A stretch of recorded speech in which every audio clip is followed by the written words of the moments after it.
Teddy Roosevelt said, "It is hard to fail, but it is worse never to have tried to succeed." Today, we're talking about failure as it relates to unlocking innovation in your organization.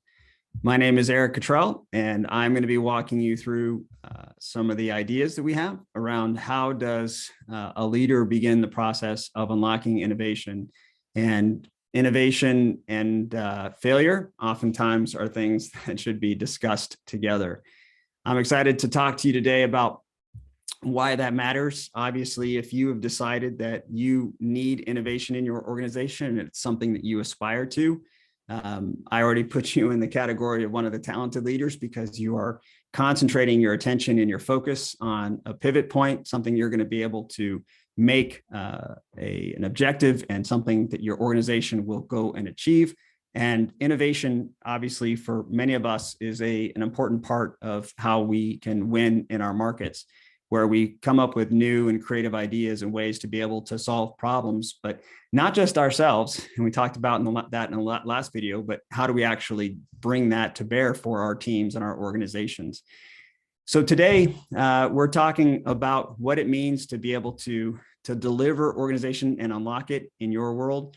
And if you're like many, the current state for you, your status quo is that you don't have enough innovation and you need more of it. And you see your way to being able to achieve a better outcome where your teams and your people are able to go and consistently and reliably begin to innovate to help meet your customers' needs.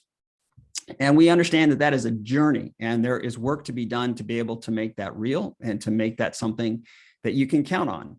And so for us, the reality is that we oftentimes want the thing sooner than we're ready for it. And this quote from either Rita Mae Brown or Will Rogers or Mark Twain or whomever sort of captures to me sort of the current challenge that a lot of leaders have, which is we understand that good judgment comes from experience, and often experience comes from bad judgment. And so there's a normal, natural process, whether it's in business or in life, where we oftentimes learn from the mistakes that we make.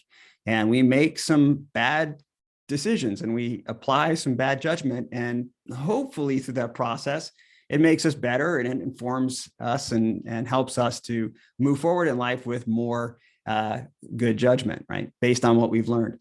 And so we need to figure out how do we apply that in the world that we work in the business world, and how do we unlock the capabilities for people to be able to go build that good judgment through experimentation and learning and possibly making even some mistakes along the way. So we think about that in the context of the overall work to be done to build the core competencies that your organization benefits from, to give you the resilience, the adaptability, the ability to lead people and to give them responsibility to help you come up with these creative solutions and to uncover unmet needs and to learn in the market. And we've talked about two previously with team empowerment, which is how do we equip them to be able to take on that responsibility. Last video, we talked about agile leadership. And today we're going to talk about whole org agility. And whole org agility is an important concept for us because we understand that agility is something that happens across the organization. It's not just limited to the technology people and the product people. That mindset of being able to adapt to whatever the market throws at us, or our competition throws at us, or if we decide to acquire a company, that the entire organization is able to both stay resilient in the face of change, but also to still continue to deliver value. So how do you go about doing that when it comes to innovation? And how do you unlock some of the key capabilities that are necessary to make your organization more innovative, especially as it relates to understanding some failure? So we define whole org agility as the organization strategy, vision, funding, structure, and people practices supporting adaptiveness and resilience. We as leaders and folks who are looking across the organization, understanding that customers don't experience silos, they experience all of us. We need to think about the strategy, the vision, all of the things that are necessary to promote and to reinforce this adaptive and resilient mindset. And so, like we've talked about in previous videos, there are some things that we look for, some capabilities that we want to see are in place so that we would be able to validate that, in fact, you would have whole org agility. So we would be looking for strategic agility, structural agility, people practices, and financial and adaptive cultures. These are the things that we would say need to be present in order for organizations to begin to unlock some of the goodness that comes from having whole org agility. And so today, we're going to be looking at the adaptive culture, and this is going to follow along a common theme where we as leaders are giving our organization opportunities for learning, for experimentation, having a mindset that's proactively finding ways to innovate, which is obviously tied to our overall objective, where we are allowing the learnings and allowing the failures. And I wouldn't even say even, I would say especially the failures. And we celebrate that throughout the organization, because either we're winning or we're learning, right? And that learning comes from failure. So we don't want to shy away from that reality. But the reality for us is that that's an opportunity to celebrate. And so as leaders, we can unlock this mindset. We can unlock this opportunity to begin to proactively and concretely begin to reward those who are going to take the big steps of solving these challenging problems and helping us get where we need to go. So once again, we have certain things to see if we have an adaptive culture. We would be looking for acceptance criteria that would say this is true. And so the one we're talking about today is that failed experiments are expected and celebrated.